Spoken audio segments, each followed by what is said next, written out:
गई है। और स्पेसिफिकली जो राइट टू एजुकेशन है, तो ये मूलभूत अधिकार जो है फंडामेंटल राइट के तौर पे 2002 से शुरू है। और मैं अब पेरेंट्स के बारे में भी कुछ कहना चाहूँगी, जैसे कि बच्चों को स्कूल भेजना तो कंपलसरी है कि बच्चा 6 साल का हो गया, 6 से 14 तक के जो कंपलसरी है वो तो सबको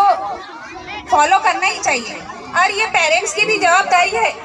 कि बच्चा एक आध दिन बोल रहा कि नहीं मैं जाता नहीं, मेरा सर दुख रहा या मुझे जाना नहीं है, तो स्पेसिफिकली पेरेंट्स में जो माएँ हैं, जो मम्मियाँ हैं, उनकी ये जवाबदारी है कि नहीं बेटा स्कूल जाएगा तो आगे बढ़ेगा, लड़का हो या लड़की हो। क्योंकि जो बेसिक है